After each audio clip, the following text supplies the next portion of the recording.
Welcome to our third episode of Museum Moments. We are thrilled today to have Noah Greenberg and David Moss visiting with us live from Israel, and of course, Rabbi Harold and Susan Loss and Janet Strote. David Moss is much more than a Jewish artist or Judaica artist, describing himself as illuminator, animator, and transformer of Jewish texts, objects, spaces, and souls. An artist who works to enrich Jewish life by synthesizing tradition, beauty, learning, art, and creativity into engaging new forms of expression. A native of Ohio, the world-renowned artist made Aliyah nearly 40 years ago and works out of a studio just outside the old city walls in Jerusalem. Moss is best known for sparking the transformation of the ketubah in 1969, a project he engaged in for more than a decade until the had become a widespread movement among other Jewish artists. In his transformative approach, David has also taken on other Jewish ritual and cultural objects, such as the Shtender, the traditional prayer stand that he describes as perhaps the most overlooked Jewish object, discarded from most contemporary synagogues and unknown to most Jews. David's artwork has been on exhibit and is included in the permanent collections of many museums. Noah Greenberg. Noah was born and raised in Berkeley, California. He studied horticulture at the University of California, Berkeley, and worked as a carpenter and builder before moving to Israel in 1979, also about 40 years ago. He continued to work as a carpenter during his early years in Spot, but after meeting David Moss, a Jerusalem-based artist, he started to explore the artistic possibilities that woodwork could offer. In his carpentry workshop in Spot Artist Quarter, where he built furniture, including furnishings for local synagogues, his interest in wood-crafted Judaica led him to David Moss, and together they began to collaborate on an idea for Shtender. And we are so thrilled to have all of you here today, and Rabbi Loss is going to start us out. First of all, the only thing better than having the two of you on a Zoom would be to be visiting either of you in Jerusalem or Tzfat at this time. And we look forward to the day when Temple Israel will be traveling to Israel again, and all of us will be spending time together. The Shtender that we have at Temple came to us in 2003. And it's really been an important part of our museum collection, celebrating 25 years. So just as a background question, either of you, and then a transformed the question, what is the Shtender in terms of Jewish tradition? How is it used? And where did the idea come from to develop the Shtender that is presently in our museum? Want to start, David? Okay, so the Shtender is a Yiddish word meaning a stand. The Shtender is a Judaic object, but not specifically a Judaic object. It's a lectern, it's a stand for study, for prayer, and is used in many cultures. It's a practical thing. I call it the Jewish workhorse. The way we got to this really was that it was a very traditional object in Eastern Europe. You see in the old manuscripts, it was used in Spain by Jews when they're praying or when they're studying. And we know it goes back quite early in Jewish life. But, you know, if you go into a Jewish museum or if you go into your collections, I'm sure at your temple, the traditional Judaic objects are the silver Kiddush cup and the Shabbat candelabrum and the Hanukkah menorah. And there's a kind of canon of objects that we think of as Judaic objects. And most of them are based on this concept we call Hidur Mitzvah, which means to beautify the commandments. When we have a commandment to do, rather than make Kiddush in a Dixie cup, we provide a beautiful silver chalice to do it. Okay, so that's a long Jewish tradition. It goes back to the Talmud, and there's become this kind of selection of Jewish objects. And the Shtender was never really in that canon. It was what I call the workhorse. It was very simple pieces of wood knocked together to be very functional. Its main function is to keep you alert. If you're standing, you're going to be much more alert than if you're sitting and studying and liable to fall off to sleep. It's also a matter of standing when you pray, standing before God. We have the notion of standing up when we do certain prayers for alertness, for attention, for honor. So there's this beautiful connection between this object. So the kind of history of our Shtender that Noah and I did together, which we call the Tree of Life Shtender, was that I was sitting in a synagogue one day and probably not paying enough attention to the prayers, and looked over and noticed one of these very simple traditional prayer study stands, the Shtender. And I just got intrigued by it. It just interested me. And I looked at it in a way I had never looked at it before. And the thing that I kind of put together at that point was, one, this is a very rich Jewish object, but it's never really been beautified in the way the other Jewish objects have. So that in itself intrigued me. I call it the overlooked object of Judaica. So first, that just kind of piqued my interest as an artist, to pick the overlooked and try to do something aesthetically and artistically with it. But more than that, I started to think of the function of this object and what it really meant Jewishly. And it occurred to me that there are two basic things that Jews do at the Shtender. First of all, it's the place that you put your siddur, your prayer book, and it was traditionally the place of prayer. So prayer, for me, represents the Jewish heart, the spiritual part, the emotional part, the idea of connecting to God, of speaking to God, of everything that's involved in the prayer experience. So the Shtender, from that standpoint, really represented the Jewish heart.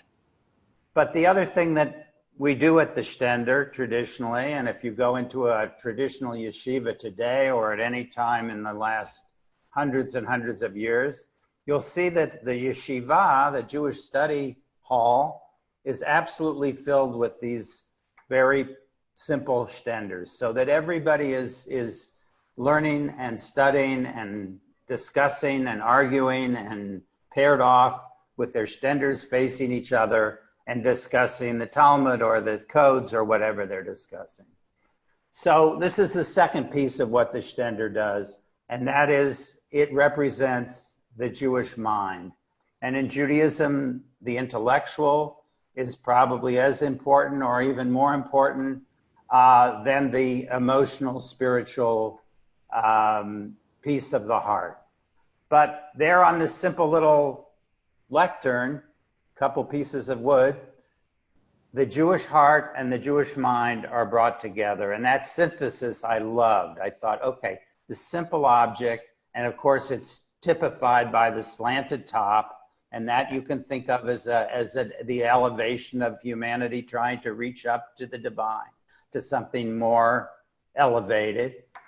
The heart and the mind brought together. Almost as soon as I had that figured out in my mind, I realized something is missing. We are, yes, about the heart. We are certainly about the mind. But there's a third piece in Jewish life, and that is the Jewish hand, the hands-on, the practical, the visiting the sick and doing the mitzvot and tefillin and kiddush and all the physical mitzvot that we have to do. So it occurred to me that really the hands-on part was missing from the traditional Shtender. So the basic concept that started this all decades, plural, long endeavor with Noah and me was really this realization that could there be a Shtender that is both the place of prayer and study, but also the place of practice and hands-on engagement. So I had this idea, this crazy idea, to make a Shtender that would be the size and material in wood of the traditional Shtender, but would in fact be a kind of little treasure chest that contained all the other ritual objects that we do every day, every week, and every year. And once I had the idea, it really intrigued me, and I thought this could be a really cool kind of Jewish kit that includes all of Jewish spirituality in a way.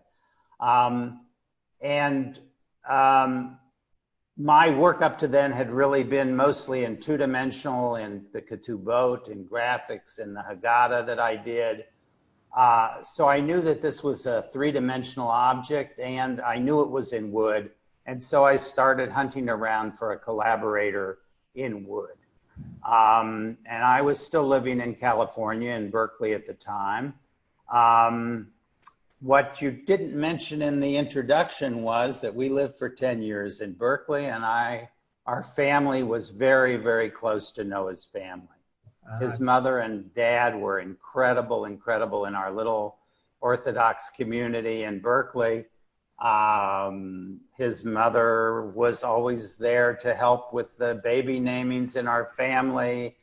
His father was the president of our little synagogue, and we were very, very close. So I knew of and about Noah way before Israel. So, you know, we made Aliyah, and I brought this in 1983, and I brought this idea with me. And I had known and heard that Noah was doing some incredible woodworking. So I approached him and I said, hey, I got this crazy idea, a Shtender that has everything in it. And, you know, what do you think? And Noah, you can take it from there. Well, you missed one thing. We discussed this in Berkeley before we both made Aliyah. I didn't remember that. Often walked to shul together. And I remember discussing this with you even before we came to Israel. And then at one point you came here to Tzfat, and I guess we came to a sort of the moment of truth and the tachlis, and we kind of decided to do it, and the rest is history. So, Long history. How did the partnership work? I mean, partnerships are not easy. I mean, it's fascinating to hear about an artistic partnership. How did you play each of your roles? Did you, was it confrontational? Were there challenges? Were there changes made along the way? Or was this two friends, as it appears, going back to their earlier days in California, working together on what we all know to be an incredible project? I would say that it's all of the above. My children even today remember my spending hours and hours on the phone with David. I used to travel to Yerushalayim maybe even once a week. I mean, this was in the olden days, and I had this little pickup truck, and I drove to Yerushalayim, and it used to be a much longer trip than it is today. And we sort of hashed out each of these objects in all kinds of different ways, both conceptually and aesthetically, although probably, I mean, the concept was done by both of us together in every single case, I think. I guess it kind of goes without saying that the execution happened here in my workshop. And then well, let's just say that each of these objects went through multiple iterations, so that, you know, what you're looking at in the Shtender that's in your synagogue is, I don't know, call it the definitive artist statement or whatever, but that comes after having, I have a whole warehouse full of mistakes, but things that we didn't use. What was the biggest piece that you had to change the most often, the most frequently problematic piece of all of them? Or there are many in that category? You know, I don't think it's a question of problematic, and I don't think that any of them was problematic. I think that, you know, as you're doing something, sometimes it works and sometimes it doesn't. And with one sort of exception at the very outset, I don't think we changed the concept in anything. Did we change the concept? Except for we originally started doing a very modern piece, and there was not supposed to have been any carving involved. It was just a piece of elaborate carpentry. And at some point, I was messing around with a pocket knife and stuff, and made something that was carved, which surprised everybody. And one of our sort of people that guided us in this project in multiple ways saw that and encouraged me and us that we should maybe switch it into the carving. And that's probably the only paradigm shift that happened in any of the objects. Would you say that's true, David? I would say it is definitely true, but I remember it a little differently in my mind. First of all, I want to back up and answer, Rabbi, your question about the partnership. Artistically, we call it collaboration. And I would like to say that beyond the artistic aspect of this project, beyond the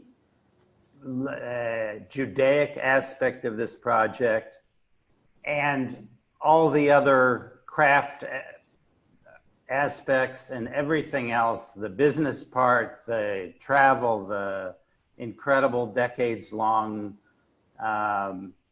project, the highlight of this project for me was the collaboration with Noah and the friendship and the true just meeting of minds as we each just jumped in to do whatever needed to be done. And it just was a beautiful, beautiful human personal connection. So that's my answer to the collaboration question. It was a labor of love. It really was, you know, the friendship and, you know, what we went through together, traipsing around the world looking for carvers and Italy and China. And it was just, you know, and virtually never a confrontation at all that I recall. It Sounds was like a marriage, a good marriage. It was a great marriage, and we continue to be very, very good friends. And you know, that's not always the case in business collaborations, as you may know or may have heard. The question of the style, my memory is that from the beginning, I envisioned this as a carved object. When Noah and I started to work, his aesthetic was very simple. I mean, in many respects, mine is too, but I also have an Eingepatch piece of me that, you know, enjoys the intricate. But Noah's, I think, if I can say this, his aesthetic is very zen and very trimmed down and elegant. And we started with that because that's the way he wanted to do it, and it was going to be in several colors of wood, and it was a very nice concept, but very simple and very kind of plain and elegant. But this carving thing kind of sort of just stayed in my mind. In fact, I had brought a kind of carving machine with me from California with this in the back of my mind. And my memory is that we had gotten to the etrog box, and I said, you know, Noah, the thing is really nice, but what about just, you know, trying to carve an etrog on there? Let's see what happens. And he did it, and it was stunning. It was what I always call, correct me if I'm wrong, Noah, but he had not really carved before. And Not really. I had never carved before. he had never carved before. And what I call the miracle of this, I mean, if you had seen us traipsing around to these places in Europe and in Asia, and them looking at these prototypes that he had done, and I would tell them, this is from a guy who, they're working in 1,000-year-old traditions of carving. And I said, this guy never carved before. This is his first carving. And their mouths would drop open. You know what the Shtender is. That this somehow was waiting inside of him to happen. That I consider the miracle of this project. Wow, fascinating. It's a beautiful story. We are lucky to have the co-chairs of our museum with us, Susan Loss and Janet Strote, and I know they have lots of questions they would like to ask you. Janet, do you want to take it away? Sure. I think it's very interesting that your work has both the spiritual and educational component to it. And in thinking about the ritual objects that you have strategically placed into the Shtender, I mean, it's a puzzle. There's a plant motif that goes along with almost every one of them. And I was wondering if you could speak to the choice of the wood that you've used and also the various plants that are carved into the different objects that we find in the Shtender. Noah, do it. Before we start on this, I want to step back a second and just emphasize what David said previously about our partnership, collaboration, working together, friendship, whatever. David has been an incredible mentor to me, and in addition to being a wonderful friend and practically a father or older brother, whatever, I would not be what I am today without him. And it's not lost and it's not forgotten. To answer your question about the plants, what we did was we were looking for, as you mentioned before, in my biography, I studied horticulture, and this was something that I was personally interested in all kinds of ways. We were looking at this as being the Tree of Life Shtender, and a floral motif which goes through all of, Jewish tradition is the 7 species with which the land of Israel has been praised, and we basically elected or chose to include all of those 7 species. All of them are in there, each of them in their hopefully relevant place. We also have a number of other things that are not members of the 7 species. Each of the objects is addressing one of those. In terms of what, how we elected the wood that we were going to be using, I don't know whether this was something that came originally at the outset or was sort of reverse engineered, but one of the concepts that goes into the Shtender is, I'm sure you noticed that all of the objects are inside. Nothing is showing. It's not a, presumptuous piece. You look at the Shtender, you don't see anything. And there's a concept in Torah, whatever, it says, Kavod bas melech pnima, that the honor of the daughter of the king is on the inside. And that was sort of the guiding or watchword of this Shtender. And, when you come in and you see it, it doesn't look like anything. A Jew, rather than showing off all of the stuff that they have, actually makes an effort not to be showing it off and keeps, takes it out when it's needed and keeps it stored away when it's not needed, not to be making a big show. And we selected to use a wood, which, today in sort of modern stuff, the woods that people use are Purple Heart this and Stripe this and Zebra that and all kinds of exotic woods.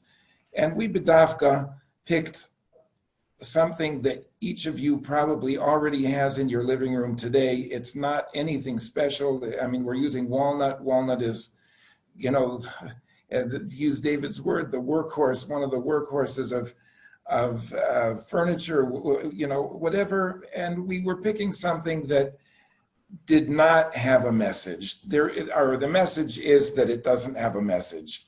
And that is really the message, one of the messages of the Shtender itself. David? Yeah, that's terrific. And the only thing I would add to that about the plants is that, and this particular type of carving that Noah developed, is that I suspect and think that the kind of plant carving that we've done on the Shtender may be an innovation in an artistic innovation almost. If you look at furniture or carvings of plants in both the West and in the East, they're almost always very stylized. So you'll see, furniture with the acantha leaves or grape leaves or whatever, and they're mirrored and they're very, very geometrical, and the plants become a kind of design element. It's very different in Asia, but it's still very stylized plant carving. The carving that Noah did for this project is extremely realistic. And these plants have the feeling of life. We call it the Tree of Life Shtender, and it was very important to us that these things feel like they're really the objects. And I think perhaps most of them were growing right in Noah's courtyard up in Svat, and he plucked them off from his garden and stick them in his studio and copy them. So, it's this realistic carving is very unusual artistically, I think, in the history of art. But for us, it was totally natural because we wanted that connection to the land of Israel, and we wanted the realistic and the feeling that these were really, plants ready to jump out of you and be alive. I'm going to combine two questions. How many did you make in this limited edition? Are they still available? And are most of the Tree of Life Shtenders in collectors' homes? How are they being used and displayed? You want me to do that, Noah? Sure. You can do that. I don't remember what the edition was to be limited to. We have it on the numbers, but you can look in your Shtender and see the second number. It's 180. 180, a good 10 times high. We never got there. We produced about a little over 100 Shtenders. Virtually all of them are in private homes. A few went like yours to synagogues. A few are in museums, but the vast majority of them are in Jewish homes. I would say mostly in America, but also in other places around the world, in Israel and in England, in Switzerland. And, from the stories we get, they're really used. People take out these objects and use the challah board on Shabbat. And nobody's throwing out their great-grandfather's Kiddush cup to use ours, but,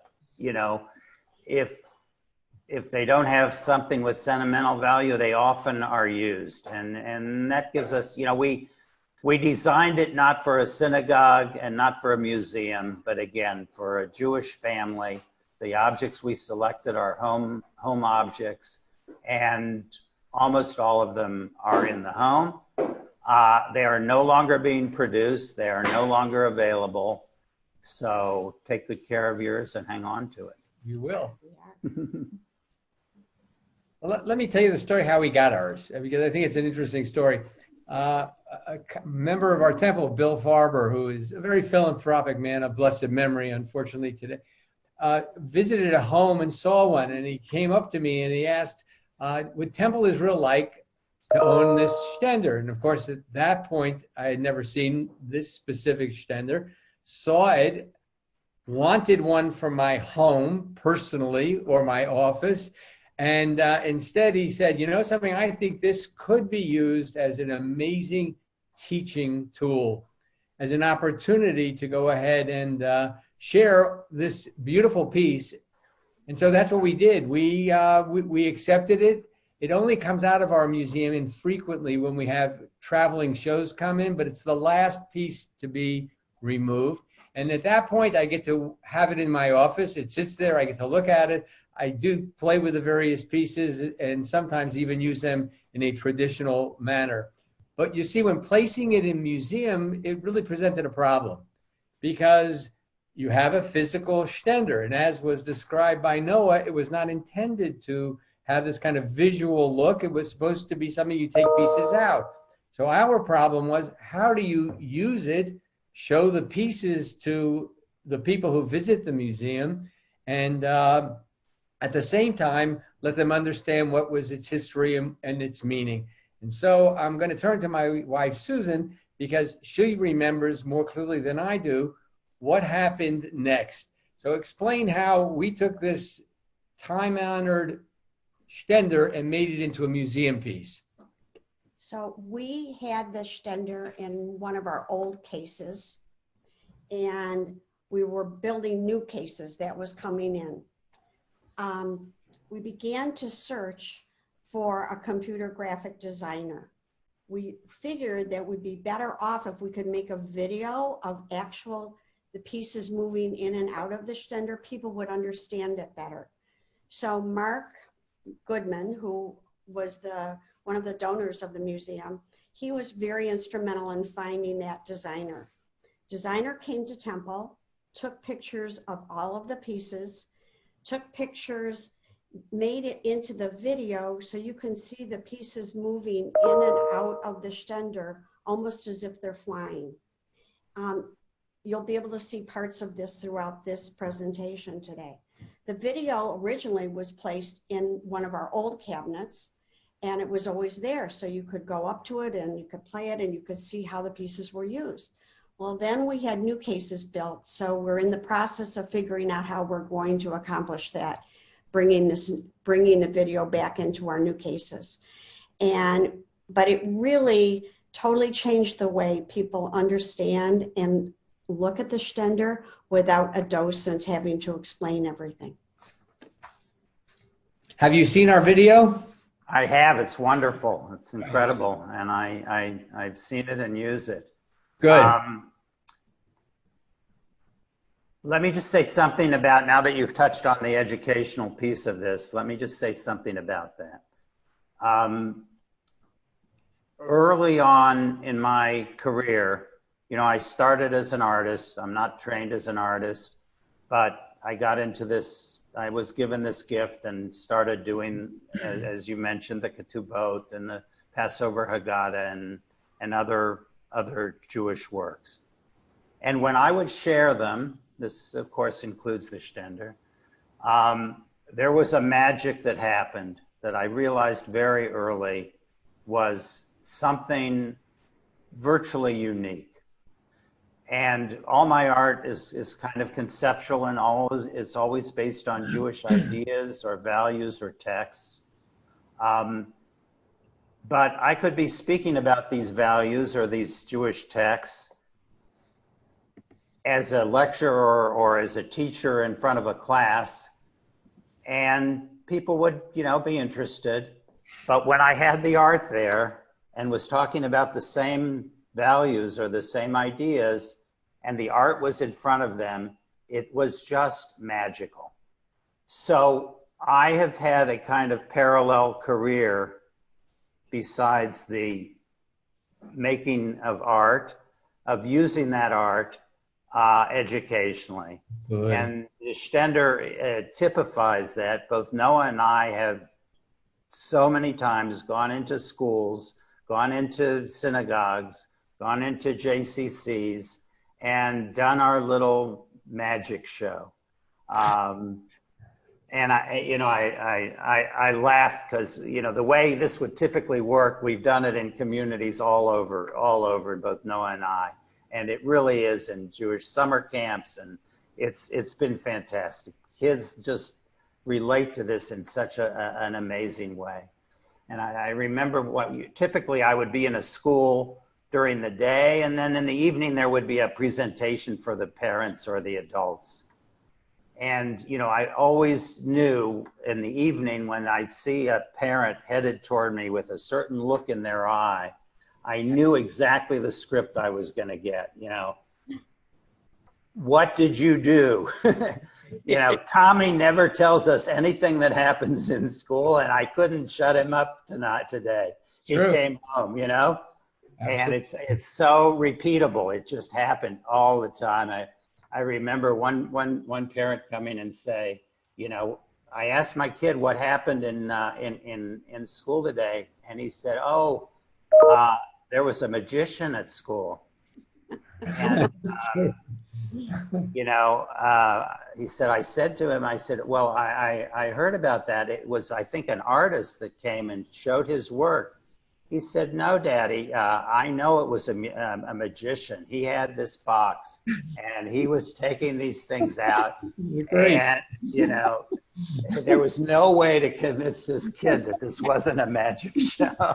But that's the power of the arts, Jewishly. And that has been a secondary, very important career for me. And as Noah developed it into his tefillin project, also the use of the arts, the use of hands-on, getting kids engaged is unbelievably powerful. And, you know, now I'm running an amazing program called the Teachers Institute for the Arts, where we come into have a year-long program for Jewish day schools of any stripe, where we bring an art teacher, a Judaic teacher, up to 4 teachers for a full year, and use the creativity and the arts to enhance Jewish studies.